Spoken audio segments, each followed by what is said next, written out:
no other occupation on earth. Ma Dio è Dio per tutti.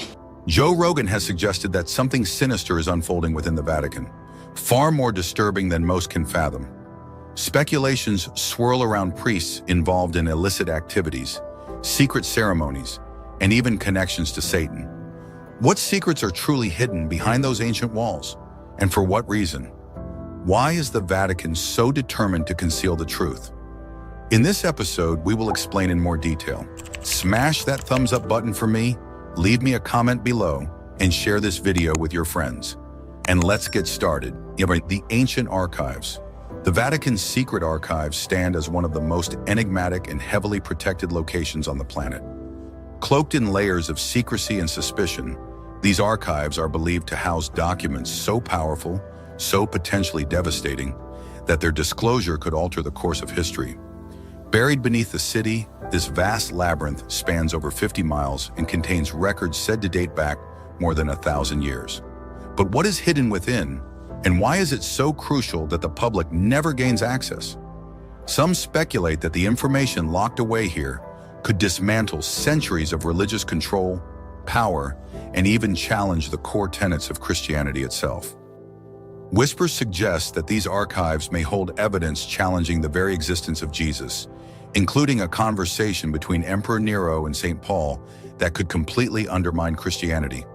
Others claim that ancient extraterrestrial remains are stored here, proof that the Vatican has been covering up the existence of alien life for generations. But the intrigue deepens further. Some say the Vatican possesses something even more disturbing, a time-traveling device known as the chronovisor. Reportedly created in the 1950s, this machine is said to allow glimpses into the distant past. Imagine watching the crucifixion of Christ unfold in real time.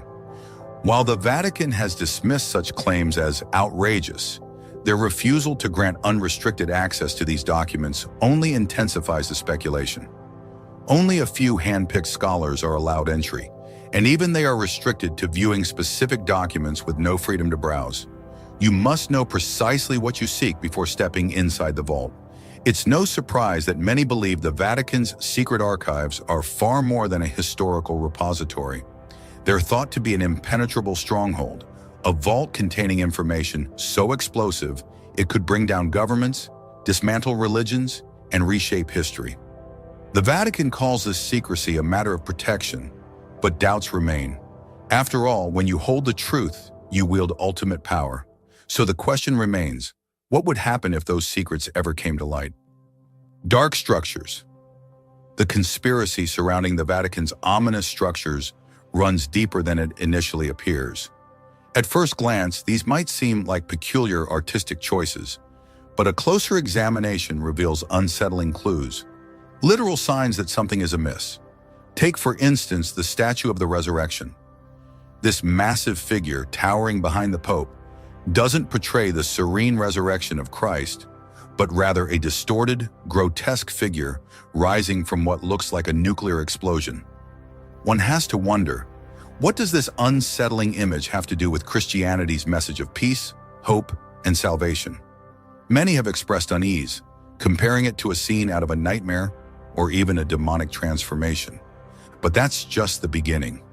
Some theorists propose that this sculpture is part of a Luciferian agenda, subtly embedded within the Vatican, perhaps as a deliberate attempt to undermine Christianity from within. The fact that it stands directly behind the Pope during major addresses feels too symbolic to dismiss as mere coincidence. Could the Vatican leadership be sending a veiled message hidden in plain sight? And there's more. One of the Vatican's most sacred spaces, St. Peter's Basilica, contains an eerie image that conspiracy theorists claim is further proof of satanic influence.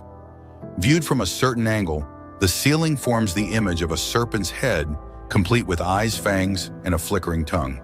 In Christian symbolism, the serpent is a well-known representation of deception and evil, often associated with Satan himself. It's no secret that the Vatican has long been accused of involvement in shadowy affairs, and these mysterious structures only seem to add fuel to those claims. While the Vatican outwardly projects holiness, some believe that hidden within its sacred walls are occult symbols that hint at darker forces at play. Many argue that the Vatican may not be the spiritual haven it appears to be. The devil lives at the Vatican. A spine-tingling theory claims that the devil himself resides within the Vatican, hidden deep in the walls of one of the world's holiest cities. Despite its grandeur and religious significance, the Vatican has, for centuries, been surrounded by tales of dark forces and sinister events. Let's begin with exorcisms. While mainstream Christianity has largely distanced itself from this practice, the Vatican not only endorses it, but also profits from it.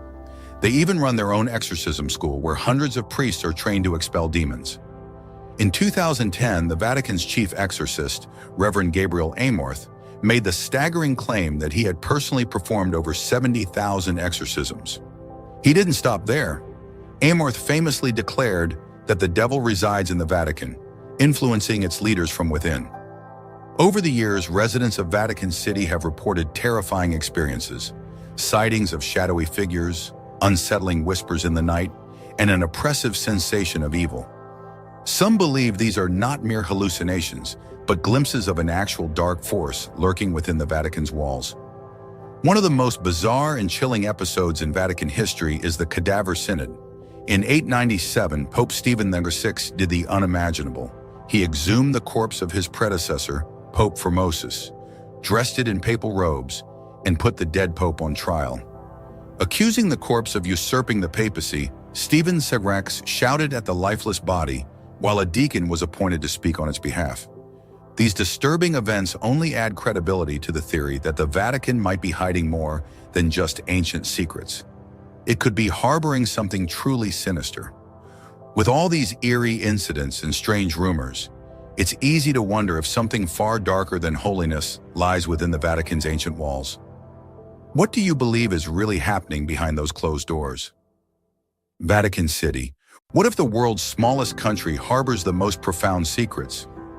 Vatican City spans just 49 hectares and has a population of roughly 800, making it easy to overlook. But that changes when you realize it serves as the heart of the Roman Catholic Church and the residence of the Pope, one of the most powerful religious figures in the world.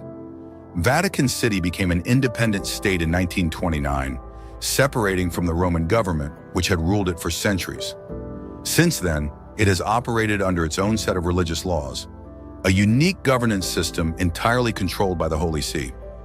Every corner of the city follows these ancient rules, making it one of the most strictly regulated environments on the planet. This is where the whispers start. Consider this surprising fact. Vatican City has a birth rate of 0. No one has ever been born within its borders, and its population is almost exclusively made up of celibate priests, nuns, and religious officials.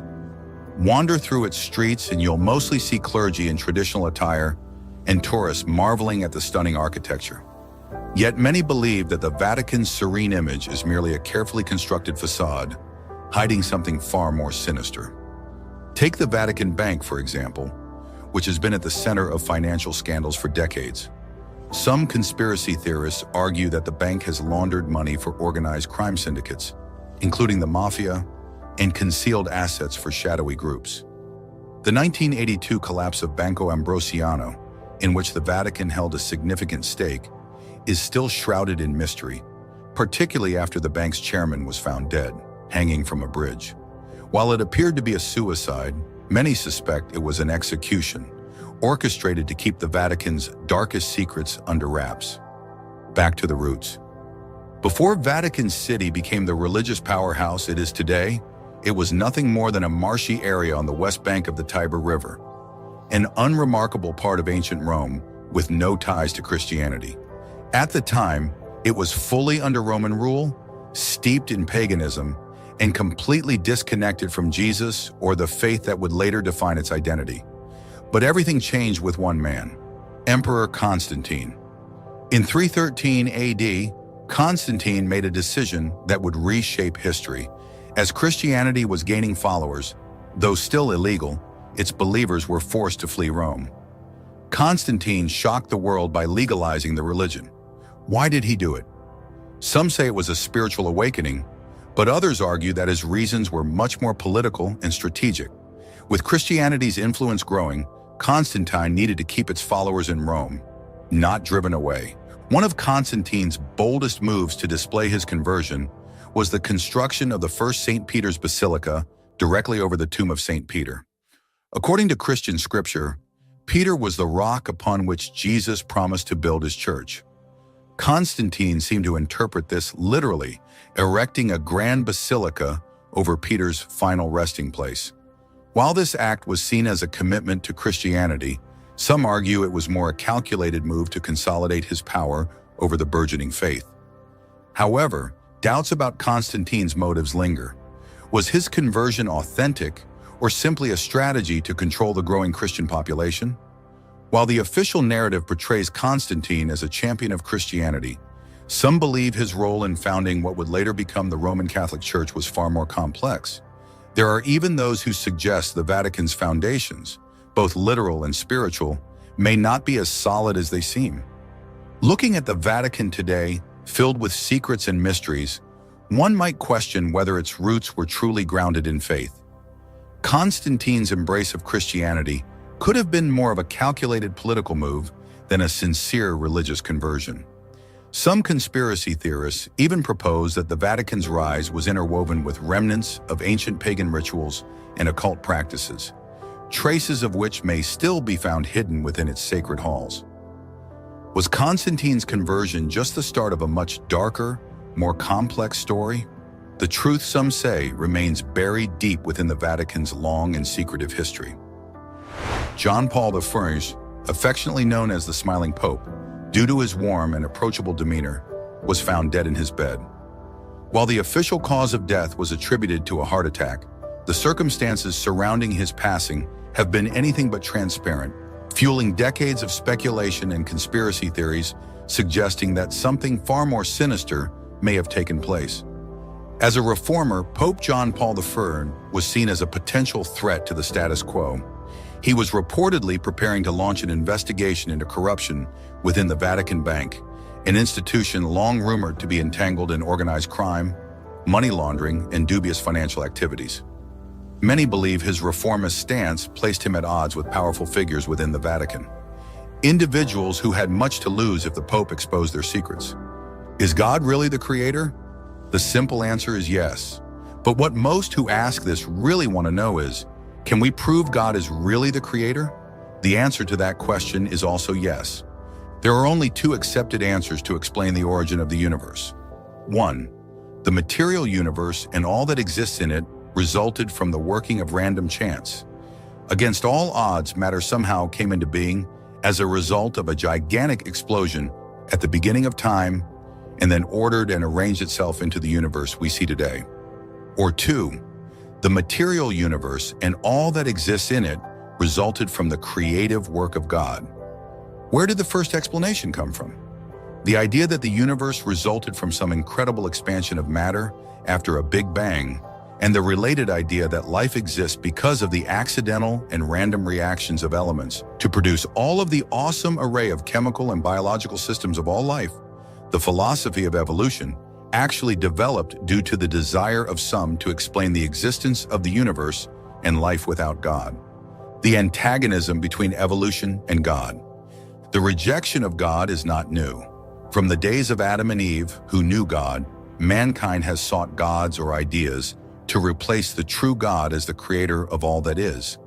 The Apostle Paul records, although they knew God, they did not glorify him as God, nor were thankful. Professing to be wise, they became fools and changed the glory of the incorruptible God into an image made like corruptible man, and birds and four-footed beasts and creeping things. Romans 1:21-23. As Paul also said, and even as they did not like to retain God in their knowledge, God gave them over to debased minds, to do those things which are not fitting. Verse 28, emphasis added throughout. This became the approach of many men through the millennia up to today. Professor Louis Trenchard Moore, an evolutionist, candidly expressed the motivation behind his belief and the belief of many evolutionists in evolutionary theory when he wrote, "Our faith in the idea of evolution depends upon our reluctance to accept the antagonistic doctrine of special creation." Dogma of Evolution, 1925, par 304. Professor Moore later quoted evolutionist Herbert Spencer, Of all antagonisms of belief, the oldest, the widest, the most profound, and the most important is that between religion and science. Professor Moore then continued, "If this controversy ever ends, it will be when science has conquered religion, for their essential aims are antagonistic." Ibidibun, Superior 308. In evolutionist reasoning for rejecting God. One of the fathers of evolutionary thought was Julian Huxley. The following quotes are a sampling of his views concerning God. "The supernatural is being swept out of the universe in the flood of new knowledge of what is natural. It will soon be as impossible for an intelligent, educated man or woman to believe in a God as it is now to believe the earth is flat, that flies can be spontaneously generated, or that death is always due to witchcraft. The God hypothesis is no longer of any pragmatic value for the interpretation or comprehension of nature, and indeed often stands in the way of better and truer interpretation. Operationally, God is beginning to resemble not a ruler, but the last fading smile of a cosmic Cheshire cat." Huxley believed man should reject the religion of God and develop a religion of his own in its place. God is a hypothesis constructed by man to help him understand what existence is all about.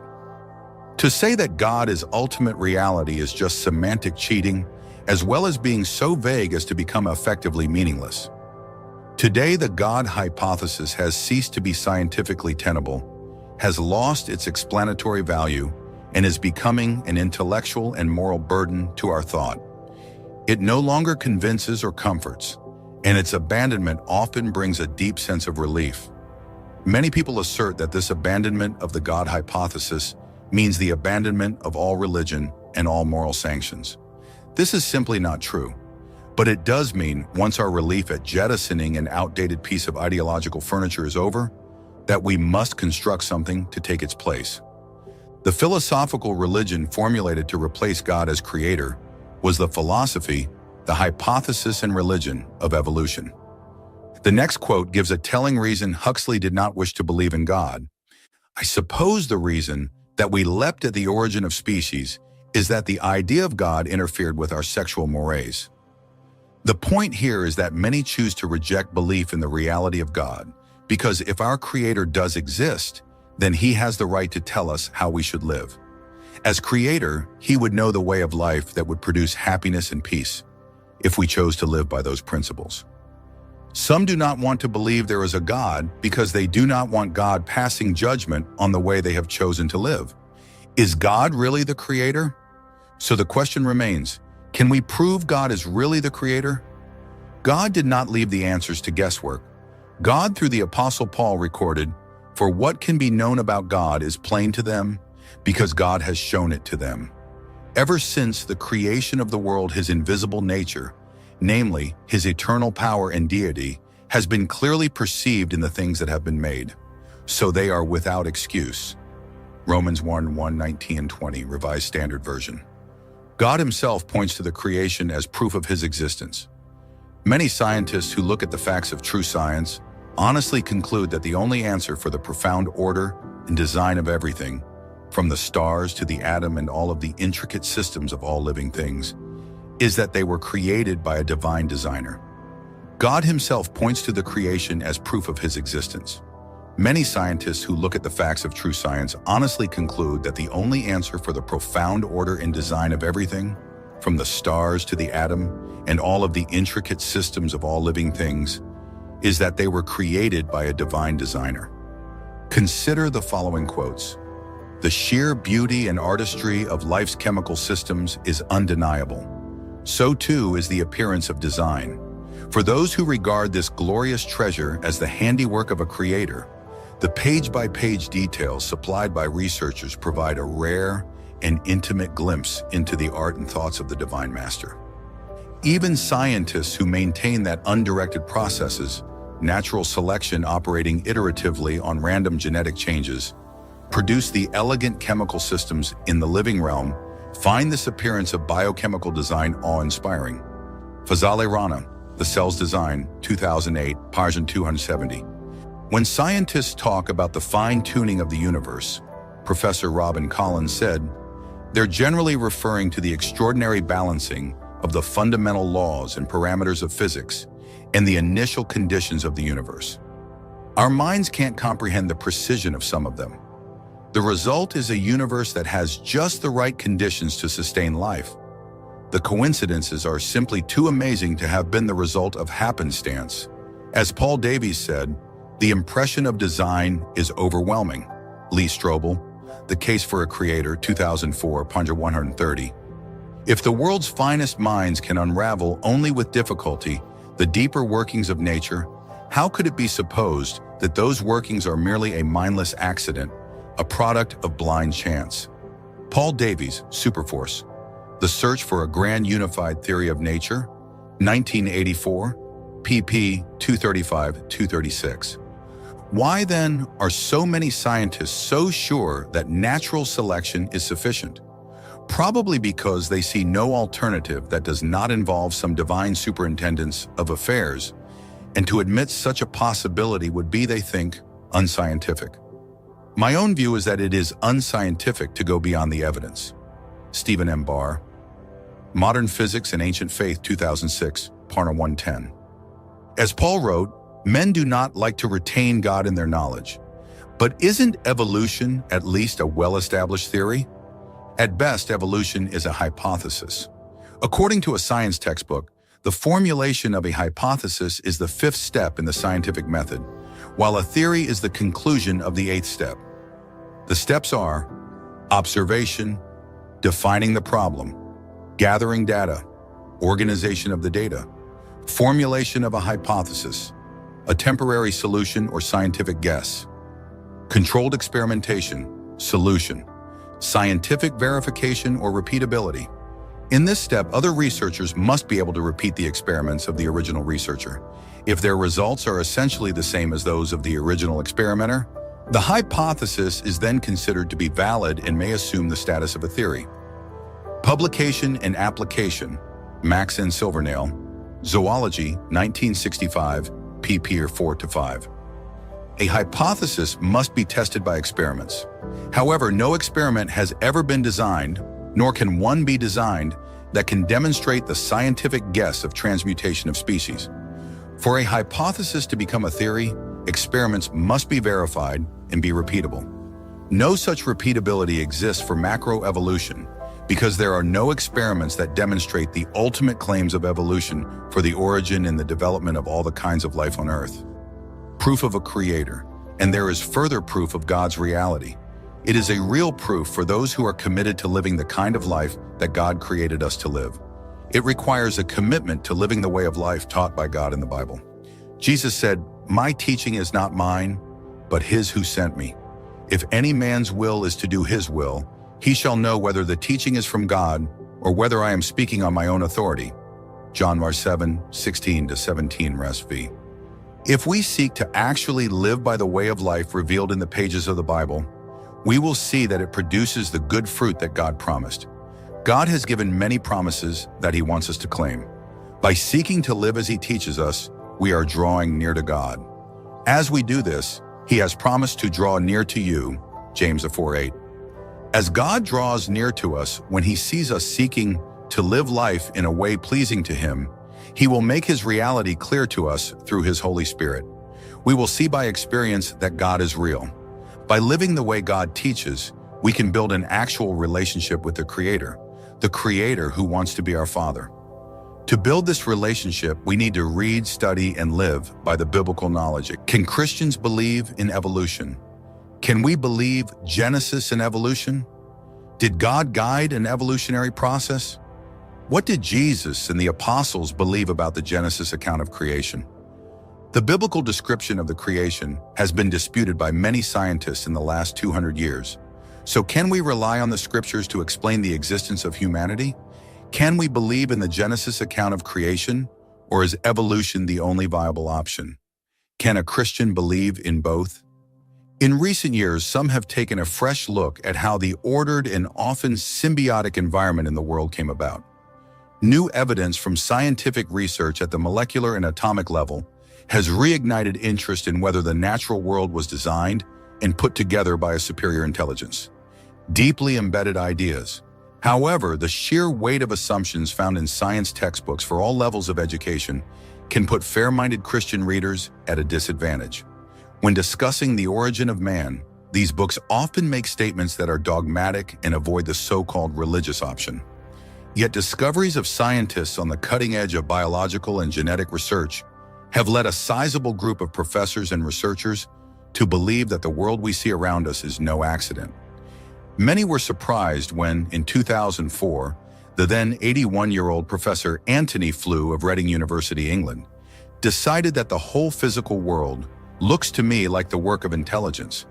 This was striking because, until then, Professor Flew had been one of the foremost proponents of atheism, having debated his ideas with the famed Christian author C.S. Lewis.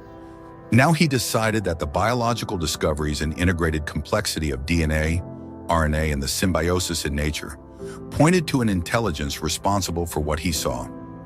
Albert Einstein, although not a proponent of a personal God, also believed that the many and consistent laws that regulate the universe were evidence of design.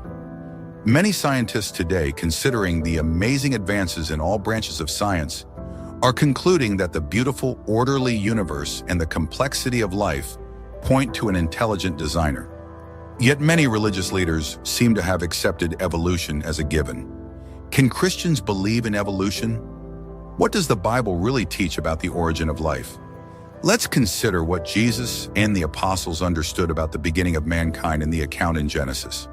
Did Jesus believe Genesis? In a verbal exchange with the Pharisees about marriage, Jesus confirmed his support for the Genesis account of creation. From the beginning of the creation, God made them male and female. Mark 10:6, quoting Genesis 1:27. Did the apostles believe Genesis?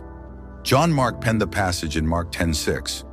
Would he or the apostle Matthew, see Matthew 19:5, have included it in their biographies of Jesus if they knew it to be a false statement?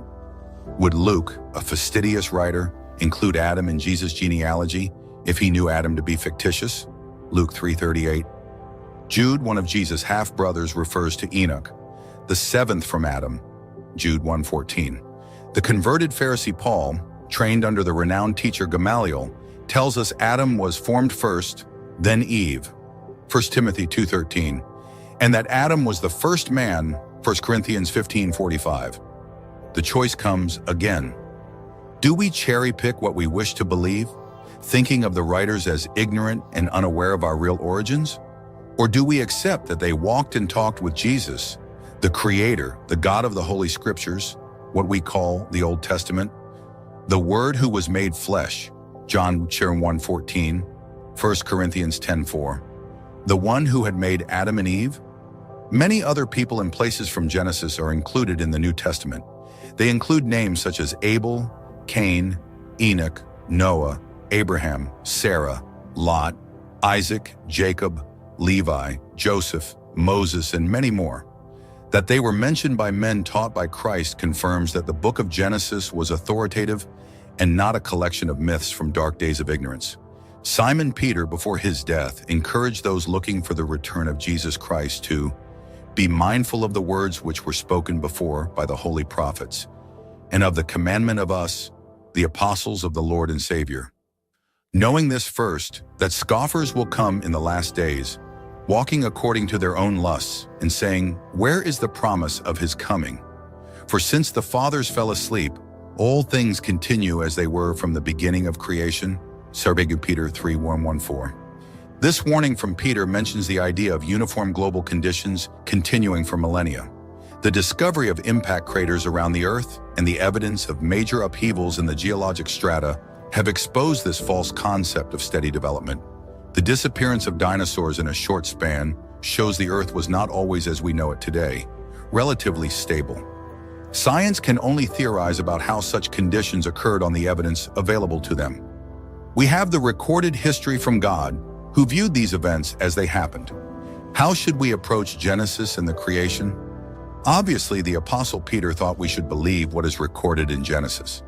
He continues, "For this they willfully forget, that by the word of God the heavens were of old, and the earth standing out of water and in the water, by which the world that then existed perished, being flooded with water. But the heavens and the earth, which are now preserved by the same word, are reserved for fire until the day of judgment and perdition of ungodly men. But beloved, do not forget this one thing, that with the Lord 1 day is as 1,000 years, and 1,000 years as 1 day.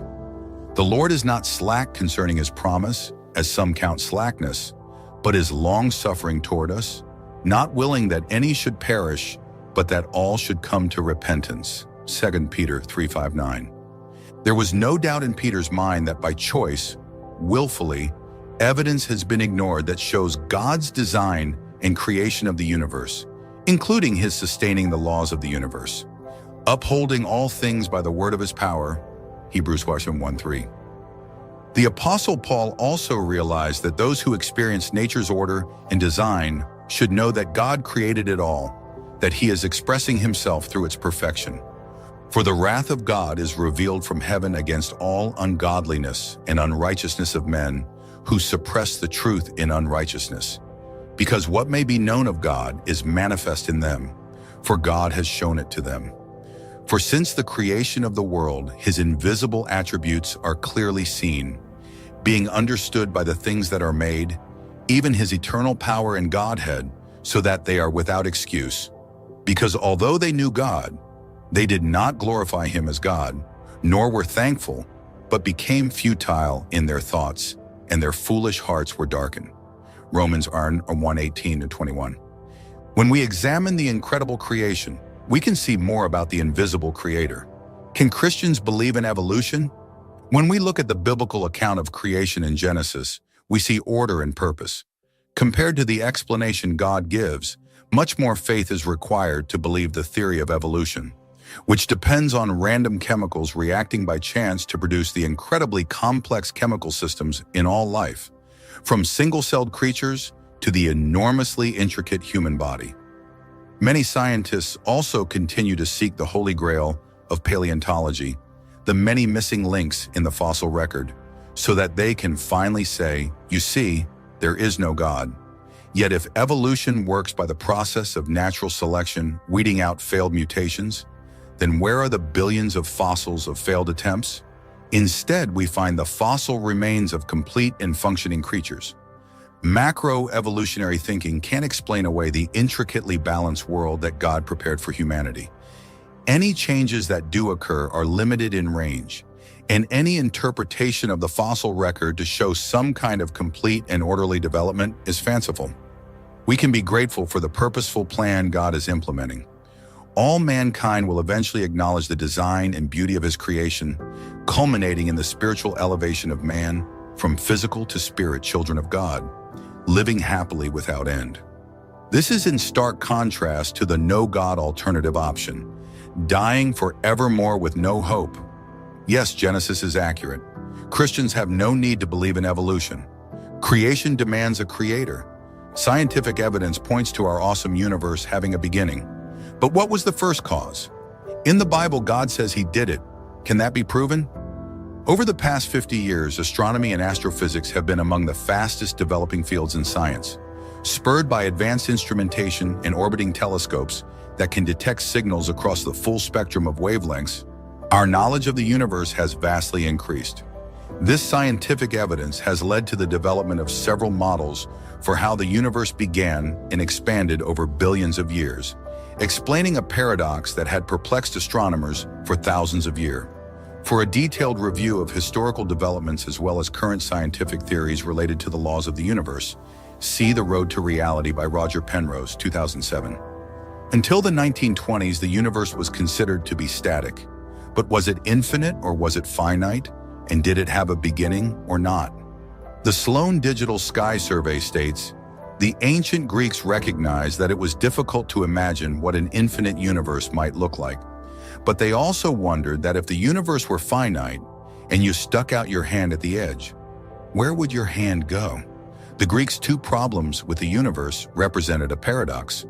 The universe had to be either finite or infinite, and both alternatives presented problems.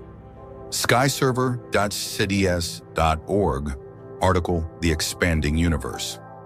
But in 1929, astronomer Edwin Hubble's discovery that the universe is expanding led to the conclusion that the universe is not static and that it must have initially had a beginning. As more and more evidence has been gathered, many scientists have developed a commonly accepted model for the beginning and growth of the universe. This model is often referred to as the hot inflationary Big Bang theory and will be referred to as the standard model here. A very condensed version of that model is outlined below. Thank you for watching, and stay tuned for the next video. Today we will learn about a city full of mysteries, a palace used as the official residence of the Pope, an archive that, no matter when they are opened, is also a mystery, one the infamous Codex Gigas, known as the Devil's Bible. Yes, we mean the Vatican Palace. Recently at the Vatican, there have been some strange things. Why are the Pope and other high authorities so cautious about opening the doors of the archives to the public? What are they keeping so mysterious? In this episode, we will explain more information. Smash that thumbs up button for me, leave me a comment below, and share this video with your friends. And let's get started. The Vatican's covert portrait. In a secluded area of the extensive Vatican art collection, a supposedly cursed portrait was kept out of sight. This painting depicted an anti-pope, a rebellious figure who challenged the legitimate pope during a period of significant turmoil within the church. The portrait, created amidst this chaotic time, gained a legendary reputation for bringing misfortune and despair to its viewers. As the years passed, the portrait's colors faded and its canvas cracked, mirroring the decline of the anti-pope's legacy. Rumors spread among a select group of Vatican experts who were aware of the portrait's existence and location, hinting that it was concealed to prevent further discord. This artwork served as a grim reminder of a contentious chapter in church history, one that many within the institution preferred to forget: the coffin of Saint Malachy. Hidden deep beneath the Vatican lies the sarcophagus of Saint Malachy, an Irish saint renowned for his prophetic gifts. Legend has it that Saint Malachy predicted the succession of popes from his era until the end of the world, with his visions documented in a series of cryptic phrases. Each phrase foretold the reign of a pope and the significant events of their papacy, culminating in the final prophecy about Peter the Roman, whose tenure was prophesied to coincide with the destruction of Rome in the apocalypse. The presence of such artifacts and concealed prophecies within the Vatican highlights a history that is both intricate and often contradictory. The Church's tendency to selectively remember certain aspects of its past seems more focused on preserving a particular image rather than adhering to historical accuracy. This selective memory has sparked widespread curiosity about what other truths the Church might be concealing and the motivations behind these decisions. The Peter's Lost Gospel. In the dimly lit corners of the Vatican archives, whispers began to spread about a startling discovery: a gospel purportedly authored by St. Peter himself. This ancient text, referred to as the Lost Gospel of Peter, allegedly provided an alternative account of Jesus' life, distinctly different from the narratives found in the canonical Gospels of Matthew, Mark, Luke, and John. The content of this Lost Gospel depicted Jesus in a more humanized manner, highlighting his personal struggles and doubts, as well as the more intricate and lesser-known aspects of his teachings. If these details were authenticated, they could potentially upend the foundations of Christian doctrine, offering a new perspective on the central figures of one of the world's major religions. Both enthusiasts and scholars were intrigued by the possible ramifications of such a finding. Beyond the possible technological marvels hidden within the Vatican's vaults, it is also believed that the archives contain a vast collection of documents chronicling recorded miracles and paranormal phenomena. While this collection may not possess the allure of a time travel device, the documented accounts of miracles and other supernatural events remain captivating. These records provide both the faithful and skeptics with material to explore and debate the intersection of faith and the supernatural. Delving into these stories requires a sharp mind, as the fascination they evoke is profound. They blend intrigue, supernatural allure, and historical curiosity. Additionally, they reveal a deep-rooted fascination with the occult and the powerful guardianship of such knowledge. The tales of cursed relics, papal impersonators, and quests for time travel blur the lines between historical accuracy and folklore embellishment. Regardless of their factual accuracy, these stories illustrate how history and legend can intertwine, adding intricate layers to the traditional understanding of the Church's role throughout the centuries. Enrich the cultural fabric by blending historical occurrences with fanciful elements that capture the human imagination. As the Church's previous stories develop, they encourage further inspection and interpretation, providing an infinite source of discussion and reflection for scholars and the general public. Hidden deep within the Vatican lies the sarcophagus of Saint Malachy, an Irish saint renowned for his prophetic gifts. Legend has it that Saint Malachy predicted the succession of popes from his era to the end of the world. These predictions were documented as a series of cryptic phrases, each foretelling the reign of a pope in significant events during their papacy. The final prophecy mentioned Peter the Roman, whose tenure was prophesied to coincide with the fall of Rome and the apocalypse. A particularly controversial chapter in Vatican history is the Doctrine of Discovery. Issued in the 15th century, this series of papal decrees granted European Christian nations the right to claim lands occupied by non-Christians. These decrees facilitated European colonial expansion by offering a religious rationale for the conquest and subjugation of indigenous peoples globally. Under this doctrine, lands without Christian inhabitants were deemed available for expropriation, stripping indigenous populations of their rights and sovereignty.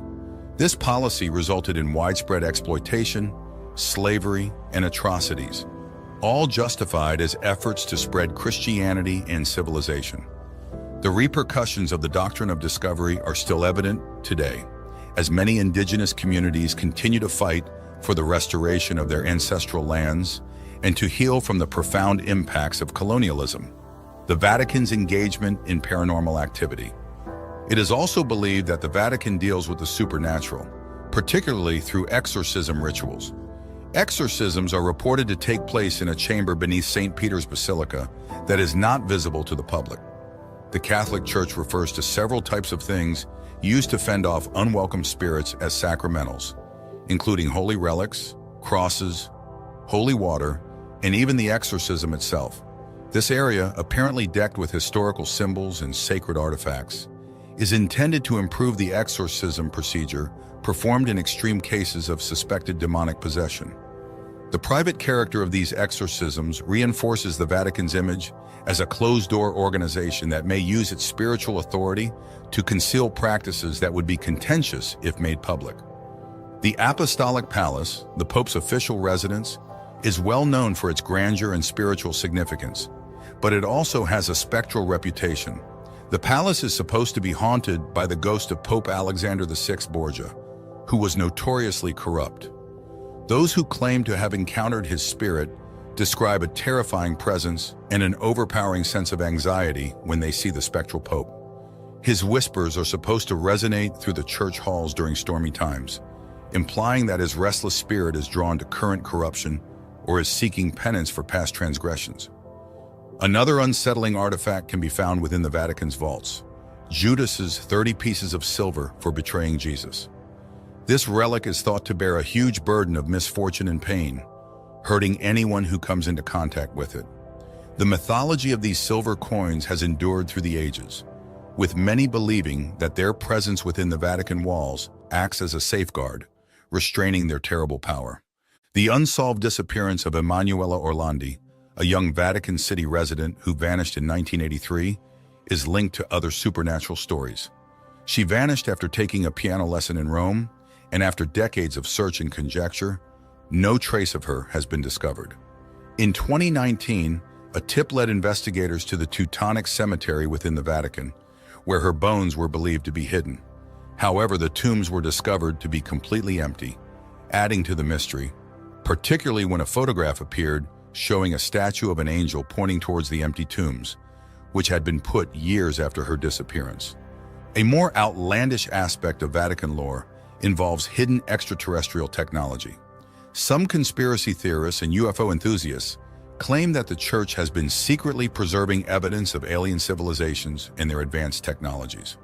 They suggest that the Vatican's collection of ancient artifacts and manuscripts might contain items from other worlds, such as high-tech devices, spaceship parts, or even extraterrestrial bodies. Proponents of these theories believe that the Church deliberately conceals this knowledge to control the global understanding of life and technology beyond Earth. This idea portrays the Church not only as a spiritual authority, but also as a custodian of knowledge that could significantly influence scientific understanding and global politics. While these stories are intriguing and add a fantastical element to the Vatican, they require rigorous examination of the actual evidence, which is notably lacking. These tales thrive on secrecy and unverified claims, making them fascinating but not necessarily credible. They enhance and magnify the mysterious aura surrounding the Vatican, serving as both a deterrent to thorough investigation and a magnet for those captivated by the unknown. The extensive records of church history are filled with eerie tales and peculiar phenomena linked to ancient relics, some steeped in pure legend. One such artifact, enveloped in a sinister reputation, is the cursed relic of Judas. According to legend, those who come into contact with it suffer greatly, experiencing intense nightmares, inexplicable illnesses, bouts of madness, and even violent outbursts. There are unsettling reports claiming that the coins not only glow with an unnatural light, but also emit soft whispers believed to be the voice of Judas, echoing his eternal betrayal. Delving deeper into the corridors of Vatican power, one encounters the intriguing concept of papal doubles. This practice involves the use of body doubles for high-profile figures, especially under threat, and it appears that the Vatican might have adopted this as well. Historical records and accounts suggest the existence of doppelgangers used to protect the Pope from potential threats, such as assassination attempts. Balancing historical truth and doctrinal purity has been a constant challenge for the Vatican. As new facts emerge and old stories are re-examined, the way the Church manages its historical narrative is closely scrutinized. The manner in which it reconciles these often contradictory demands will resonate far beyond its walls, influencing its role as a spiritual leader and custodian of cultural heritage. Decisions made in this regard will not only redefine the Church's relationship with its past, but also shape its path forward in a world that increasingly values transparency and authenticity in historical institutions. Why is the world in chaos? Unrest, war, poverty, and extreme ideological divides are multiplying around the globe. How did we get in this mess? Is there a way out? Deep-seated divisions between Americans have taken center stage since the election of Donald J. Trump as the 45th President of the United States. While differences had been building for years, the relative calm and business-as-usual approach within the country is now seemingly forgotten as the media, citizens, and international leaders try to figure out what the new administration is doing and what its effects will be upon the world. It wasn't like people didn't see change coming. Stratfor analyst Roger Baker explained, "If we step back from the politics of personality, we can see where and how Trump's tactics fit into the evolution of U.S. policy as a whole." In Stratfor's decade forecast for 2015 to 2025, we predicted two major elements in U.S. behavior moving forward: a partial disengagement from the international system and a domestic political crisis triggered by the decline of the middle class. Baker also noted, neither of these behaviors was dependent on the outcome of any particular U.S. election. In fact, we identified them as trends that lie beneath the day-to-day vagaries of politics. During his campaign for office, President Trump tapped into these trends, focusing on economic prosperity, illegal immigration, and national security in light of rising terrorism. His solutions for America's problems include tightening immigration, securing the nation's borders, renegotiating trade deals, and re-examining the nation's role abroad. The new president's efforts to implement his proposed remedies for these complex, divisive issues have been unsettling to many. The angst and disagreement over his efforts have led to protest rallies against the president inside and outside the country, unrest around the world. The turmoil in America mirrors what is happening in other parts of the world. People in the UK are trying to make the best of their Brexit vote to leave the European Union. Remaining EU nations face economic challenges and are being overrun with immigrants fleeing impoverished and war-torn areas. Hard-right political parties opposing immigration are gaining appeal and voice in many European countries. In eastern Ukraine, Russian forces have continued to fight alongside separatist forces against the government. Neighboring nations wonder if anyone will assist them if Russia decides to invade their countries. Moving to the Middle East, the civil war in Syria lingers on, and there appears to be no end to the sectarian conflict. Complicating the situation, the war is not just between the government forces and the rebels, it also includes the terrorist group ISIS, which controls large portions of the country. Russia supports the government forces of President Bashar al-Assad, the US supports the rebels, and ISIS is intent on waging war against everyone who does not support it. The Palestinian-Israeli conflict, which includes groups in Gaza that regularly launch rocket attacks into Israel and Israel, which regularly responds with retaliatory attacks, has continued since the formation of the State of Israel in 1948. While there has been reconciliation between Israel, Egypt, and Jordan, no peace agreement has been reached between the Israelis and Palestinians, and none seems likely. Many African nations are rife with political corruption and economic stagnation. North Korea threatens its neighbors in the Western world as a rogue nation with nuclear weapons.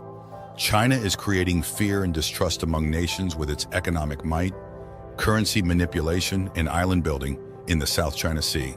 So where are we? Esteemed diplomat Henry Kissinger said, "The world is in chaos. Fundamental upheavals are occurring in many parts of the world simultaneously, most of which are governed by disparate principles." Jeffrey Goldberg, The Lessons of Henry Kissinger. The Atlantic, December 2016, emphasis added throughout. Yes, the world is in chaos, but where are things headed from here? Will the future be brighter or darker? Long-term implications. The National Intelligence Council, which provides long-term strategic analysis for the U.S. intelligence community, publishes an unclassified report every 4 years on the global trends that will affect the world over the next 20 years.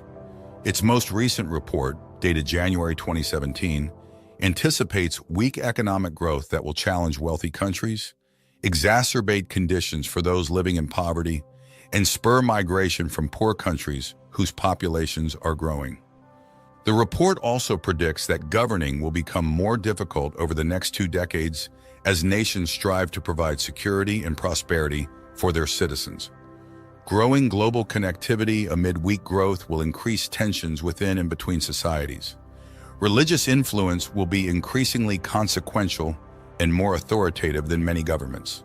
The risk of conflict will increase due to diverging interests among major powers, an expanding terror threat, continued instability in weak states, and the spread of lethal, disruptive technologies. Bottom line, these trends will converge at an unprecedented pace to make governing and cooperation harder.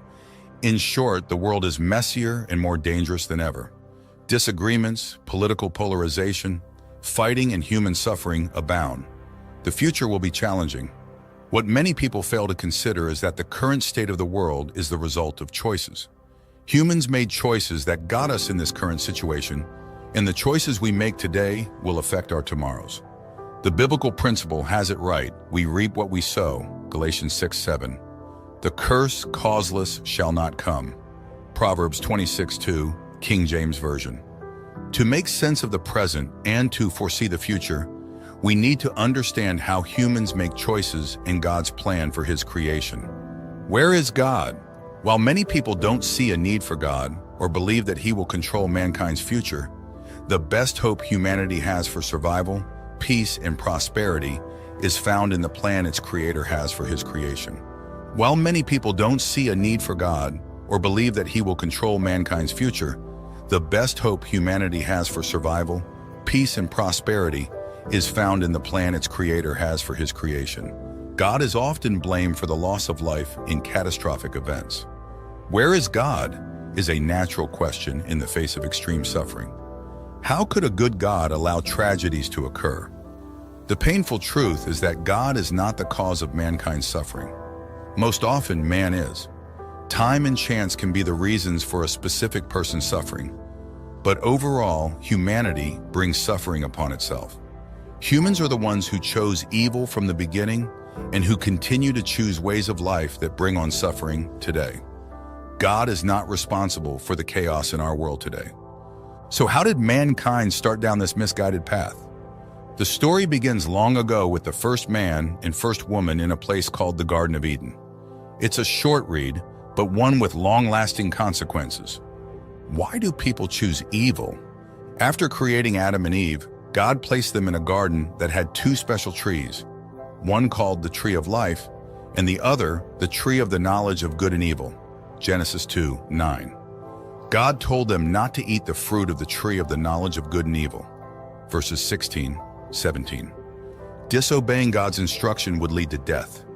God's command was not punitive. He loved his creation, calling it very good. Genesis 1:31. And as for humanity, God made us in his own image, an indication of the unique and special position mankind had in God's creation. Verse 26. God also offered a great reward to Adam and Eve, represented by the tree of life, if they would obey him. Eating the fruit of this tree would bring eternal life. Genesis 3:22. It was obvious that God loved humanity.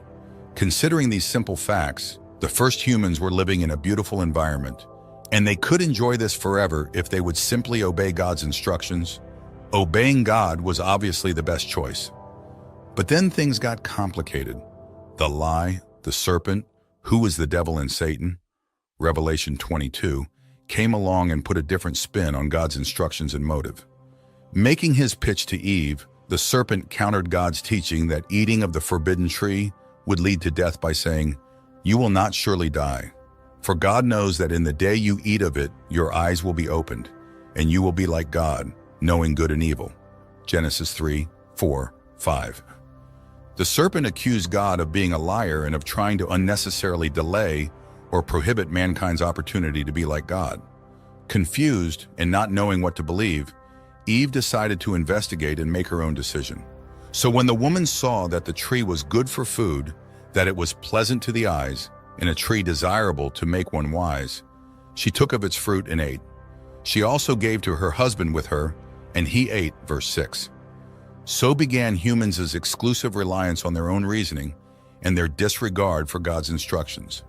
Sadly, humanity through the ages has followed and continues to follow Adam and Eve's course of action. And history has shown God to be the one who told the truth, and the serpent the one who was a liar and murderer from the beginning. John 8:44. Just as God had said, Adam and Eve's sin led to their deaths and their loss of access to the tree of life, which represented eternal life. Genesis 3:22-24. They were put out of the garden, and the consequences of their poor decision followed them for the remainder of their lives. Not only would they die, but their lives would include sorrow, pain, and difficulty. Verses 16-19. What we can learn from Adam and Eve's sin. The lessons from Adam and Eve's tragic mistake in the garden are often repeated in the Bible. Eve's example of being wise in her own eyes is countered by several proverbs. Trust in the Lord with all your heart, and lean not on your own understanding. Proverbs 3:5. Do not be wise in your own eyes. Fear the Lord and depart from evil. Verse 7. The prophet Isaiah encapsulated this mistake of trusting solely one's own reasoning apart from God's instructions when he wrote, "Woe to those who call evil good and good evil. Woe to those who are wise in their own eyes and prudent in their own sight." Isaiah 5:21. Addressing this same proclivity, God said, "For my people are foolish, they have not known me. They are silly children, and they have no understanding. They are wise to do evil, but to do good they have no knowledge." Jeremiah 4:22. Without the knowledge of the way of life that leads to peace and prosperity, the ancient peoples of Israel and Judah went into captivity. They paid a dear price for refusing to obey God's commands. Given the chaos, suffering, and misery that inevitably accompany the rejection of God's instructions, why haven't humans today realized that their choices aren't working? Why can't they see what they are bringing upon themselves? Blindness healed. The reason the world is reeling in chaos and will continue its downward spiral is because humans have been blinded to the root cause of the problems. The serpent of old, called the devil and Satan, deceives the whole world. Revelation 12:9. Compare 2 Corinthians 4:4. Thankfully, this spiritual blindness is taken away in Christ. 2 Corinthians 3:14. There is a relatively small number of people who are responding to God's call now and are thus able to see the true spiritual condition of the world and prepare to assist Christ at his return. They will help bring spiritual insight, healing, and peace to our chaotic world. Signs of the times. The religious leaders asked Jesus for a miraculous sign, but he chided them for not discerning the signs of the times. What did he mean? Can we discern them? When the religious leaders demanded a miracle, Jesus replied that it was a wicked and spiritually unfaithful generation that insisted on looking for God in the abnormal instead of discerning the signs of the times. What did Jesus mean when he told them they could not discern the signs of the times? Matthew 16:3. To answer this question, we need to see what those leaders were asking Jesus. What are signs? Matthew 16:1 tells us, "Then the Pharisees and Sadducees came, and testing him asked that he would show them a sign from heaven." On another occasion, the religious leaders pressed again, "Teacher, we want to see a sign from you." Matthew 12:38. According to Expositor's Bible commentary, a sign was usually some miraculous token to be fulfilled quickly or at once, in order to confirm a prophecy. The Jews were not asking for just another miracle, since they had already persuaded themselves that at least some of those Jesus had performed were of demonic agency. 12:24. They were asking for a sign performed on command to remove what seemed to them to be the ambiguity of Jesus' miracles. Note on Matthew 12:38. Given that Jesus performed so many miracles throughout Galilee and Judea, it is very likely that these religious teachers would have heard many convincing testimonies about the supernatural miracles Jesus had already performed.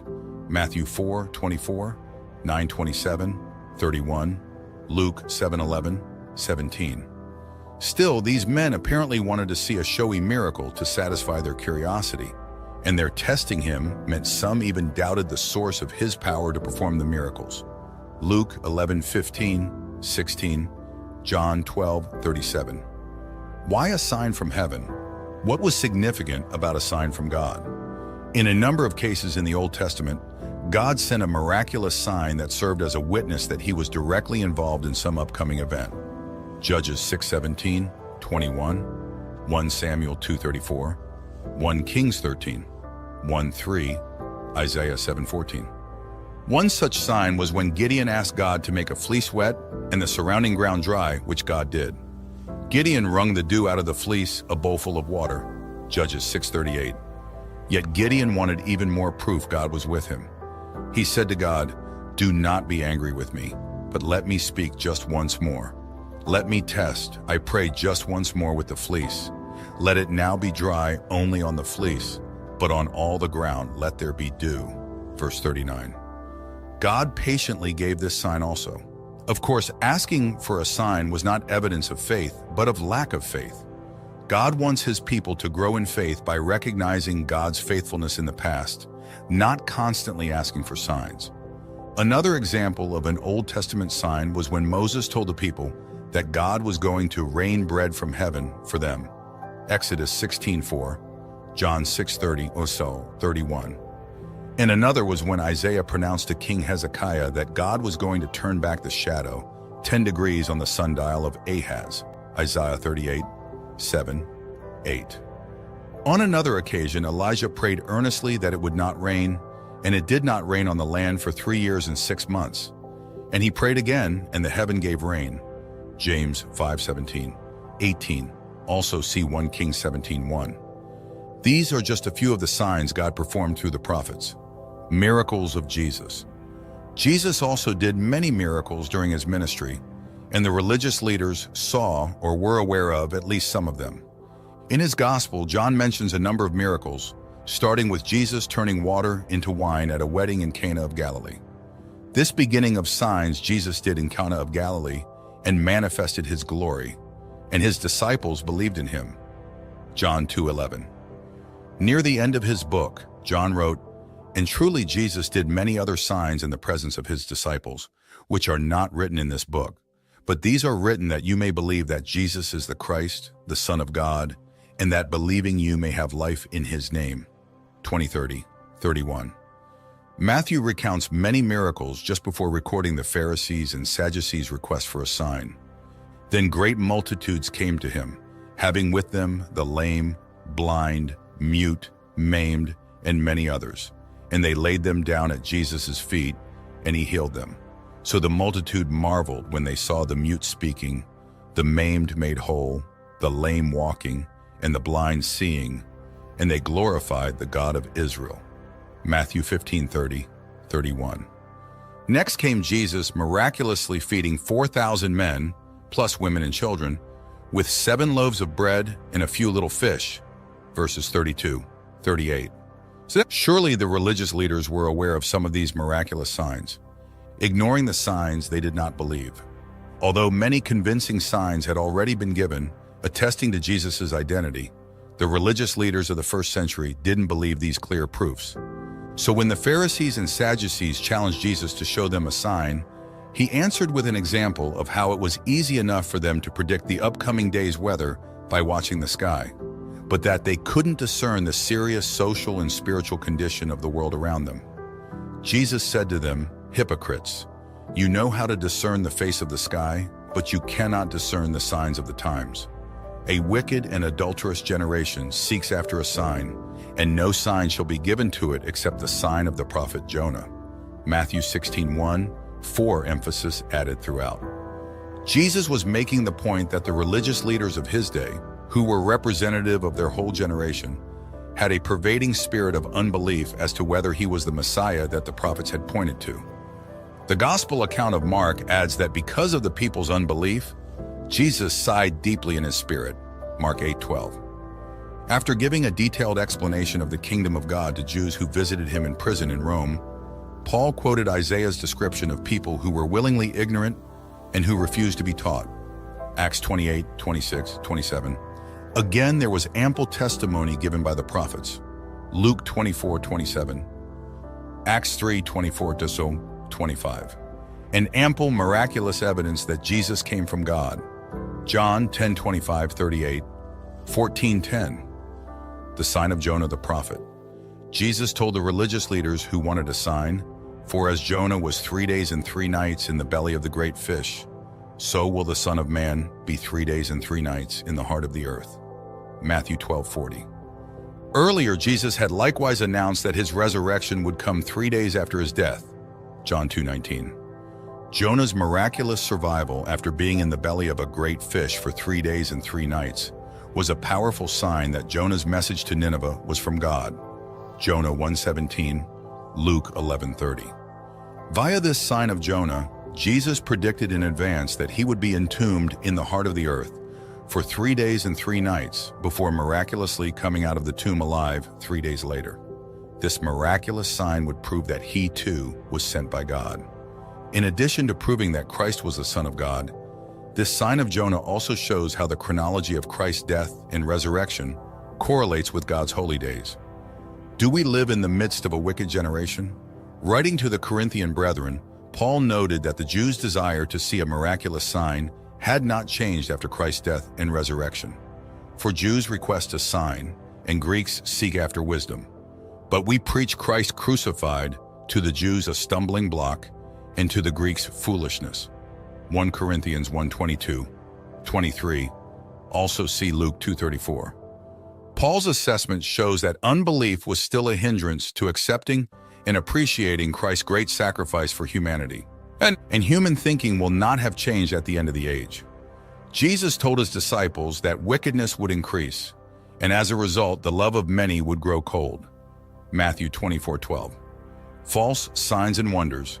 The Apostle Peter gave a warning to faithful believers in the end-time generation that they should carefully study God's words given through his prophets and apostles. 2 Peter 3:2. Doing so would help them be on guard against false signs and wonders, which Jesus said would certainly increase. Matthew 24:24. Peter also said that scoffers will come in the last days, walking according to their own lusts and saying, "Where is the promise of his coming? For since the fathers fell asleep died, all things continue as they were from the beginning of creation." 2 Peter 3:3-4. The instruction to be ready has everything to do with being able to discern the signs of the times and being spiritually prepared. Peter reminds us that these false teachers willfully forget how God performed mighty deeds. Just as God is able to sustain the heavens and the earth, he will also bring the day of judgment and perdition, destruction of ungodly men. 2 Peter 3:7. Other signs of the times. The disciples of Jesus asked him, "What will be the sign of your second coming and of the end of the age?" And Jesus replied, "Take heed that no one deceives you." Matthew 24:3-4. Jesus went on to describe an outline of events that would give clear evidence of when the end of the age was near, verses 5 and 31. In this section of scripture, Jesus said, "For false Christs and false prophets will rise and show great signs and wonders to deceive, if possible, even the elect." Verse 24. He followed with, "So you also, when you see all these things, know that it is near at the doors." Verse 33. Let's look at the story of Judah in the Bible. The history of the tribe of Judah, which eventually became a nation, begins in the book of Genesis. Judah was the fourth son of the patriarch Jacob by his first wife, Leah. Genesis 29:35. He grew up with his brothers, working in the family business, tending cattle and sheep.